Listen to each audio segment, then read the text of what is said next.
सामने आया और जो बात उन्होंने अपनी रखी और बताई आपको कि ड्यूटी पे रहने के बाद उनके साथ ये घटना हुई।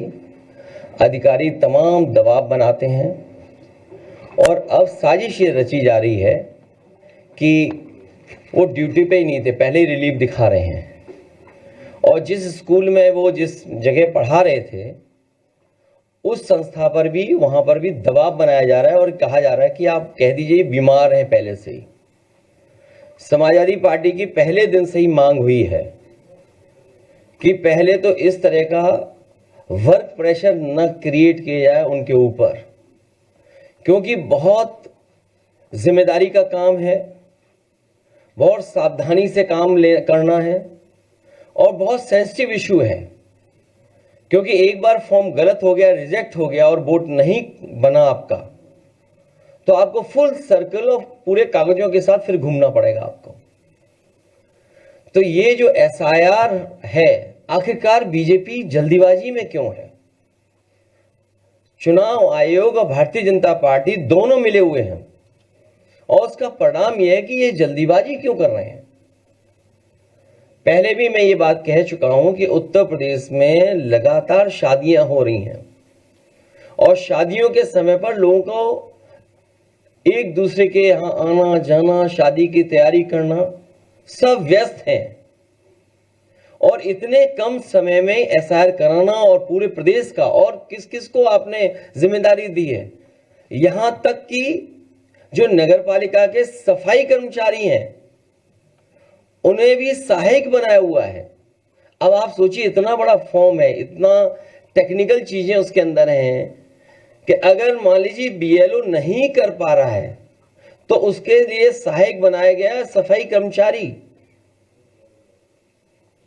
और इस फॉर्म को बंटवाने में जल्दी, बटा नहीं बटा, जो सरकार का डेटा बता रहा है वो ये बता रहा है कि सभी फॉर्म बांटे जा चुके हैं, लेकिन ग्राउंड पे जब हम देखते हैं तो वो बांटे नहीं गए हैं और फिर उसी तरह का कलेक्शन का रिकॉर्ड बनाएंगे।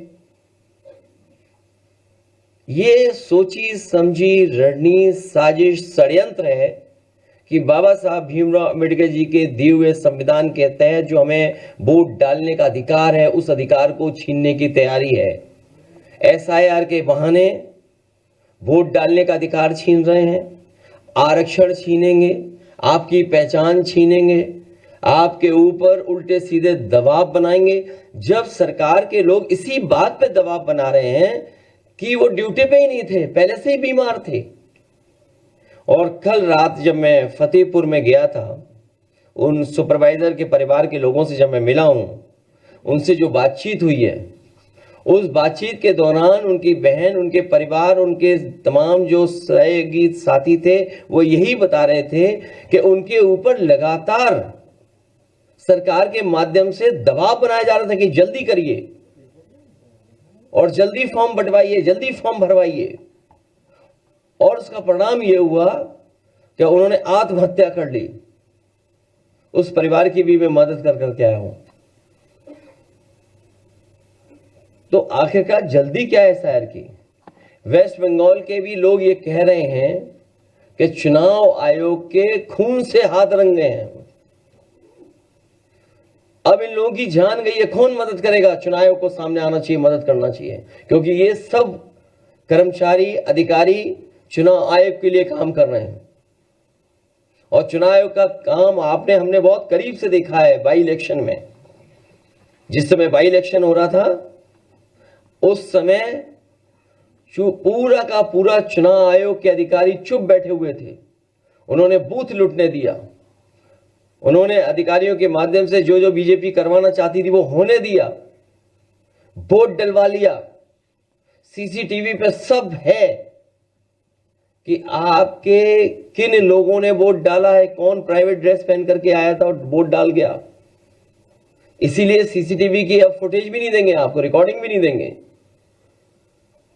ये पूरी सोची समझी रणनीति है कि लोकतंत्र देश से खत्म हो जाए। अभी मुझे राजीव राय जी की चिट्ठी मिली है, उन्होंने जानकारी दी है कि तरह के उनके सामने संकट, रुकावटें और वो आ रही हैं, कोई सुनवाई नहीं है, अधिकारी बताने को तैयार नहीं है। उनकी ये चिट्ठी है, ये बाकायदा व्हाट्सएप पे आपको भेज दिए जाएंगे। और देखिए, अभी 13वीं नहीं बन पाई है। घोसी लोकसभा में, कई विधानसभा में तैयारी हो गई है। लोकसभा घोसी में तैयारी होगी कि निर्देश चले गए हैं कि 20-20 हजार वोट काट दो हर विधानसभा में। ये राज्य की चिट्ठी के माध्यम से मैं कोट कर रहा हूं बात को। घोसी लोकसभा के मऊ सदर विधानसभा से लगभग 20,000 मतदाताओं के नाम डिलीट कर दिए गए हैं अभी से ही। सोचिए आप, क्या तैयारी है इसका मतलब। तो जो बात हम लोग कह रहे थे कि हर विधानसभा से इतने वोट काट दिए जाएंगे, जब आपका परिणाम आएगा तो आप खुद देखेंगे कि कितने हर विधानसभा से वोट काट दिए गए हैं।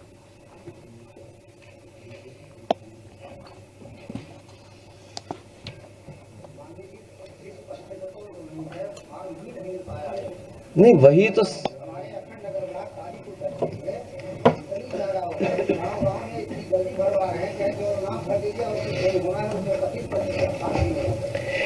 न केवल फॉर्म बल्कि कई बीएलओ लोगों को जिनको ड्यूटी पर काम करने के लिए भेजा गया है, वो लोग जानकारी ही नहीं उनके पास, ट्रेनिंग ही नहीं उनके पास। अभी मैं एक बीएलओ से मिला था, तो बीएलओ की स्थिति ऐसी थी कि शायद वो उस काम को पूरी जिम्मेदारी से नहीं कर पा रहे थे। उनके साथ एक सहायक था, उन्होंने अपने रिश्तेदार को बुला रखा था किसी दूसरे शहर से, जो कंप्यूटर इंजीनियर था। तो हमने कहा ये कौन है? बोले ये हमारी मदद करेंगे। अब आप सोचिए, स्थिति है कि बहुत सारे बीएलओ, एक तो जानकारी नहीं है, जल्दीबाजी है, और अगर जानकारी भी है तो दबाव बना रहे हैं उस पर, और जानकारी नहीं है अगर तो किसी न किसी से मदद लेकर के काम चला रहे हैं। तो आखिर इलेक्शन कमीशन क्या चाहता है, क्या करना चाहता है? और अभी जानकारी मिली है कि अभी जो वेबसाइट है उनकी, उससे किसी की भी जानकारी आप ले सकते हैं। आप जो जानकारी दे रहे हैं वो कोई भी जानकारी निकाल सकता है। जो फॉर्म भर करके हैं उसके अंदर, तो कोई भी अगर चाहेगा तो वो जानकारी ले सकता है। मोबाइल नंबर मिल जाएगा किसी का भी। और बीजेपी क्योंकि संसाधन में मजबूत पार्टी है, तो उन्होंने तो एक कंपनी हायर कर रखी है, नोएडा की कोई कंपनी है, वो उनका डिजिटल काम देख रही है, पूरा डिजिटल वोटर लिस्ट। आपको किस विधानसभा की पीडीएफ कॉपी चाहिए, वो तुरंत आपको कॉपी दे देगा। अब ये जो डिटेल है मैं आपको भेज रहा हूँ, स्क्रीन पे लगवा देता हूं मैं। कोई भी इलेक्शन कमीशन से की वेबसाइट पे जाकर के ये डिटेल निकलवा सकता है किसी के भी। तो अगर ये डिटेल निकल रहे हैं तो सोचिए, कोई भी निकाल सकता है डिटेल। इसका मतलब बीजेपी सबका डेटा इकट्ठा कर रही है, हर बूथ का मोबाइल नंबर भी इकट्ठा कर रहे होंगे लोग। तो यही तो सवाल है कि देखिए पूरा निकला, जबकि वोट तो हमारा किसी को पता भी नहीं होना चाहिए, सीक्रेट बैलेट इसीलिए बोला गया है। ये तो बोर्ड की पूरी जानकारी, आप देखिए पूरा जानकारी निकाल सकते हैं आप। मोबाइल नंबर भी आपका किसी का भी आ जाएगा। तो ये क्या कर रहे हैं इलेक्शन कमीशन वाले लोग? अभी मैं स्क्रीन पे लगवा रहा हूं, इसकी just run through in the screen. अरे रुक जाओ एक मिनट, है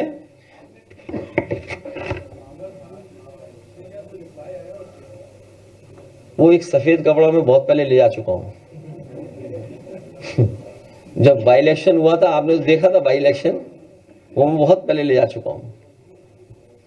तो ये दुख की बात है, यही तो संविधान की धज्जियां उड़ रही हैं, यही तो संविधान को नहीं मान रहे हैं।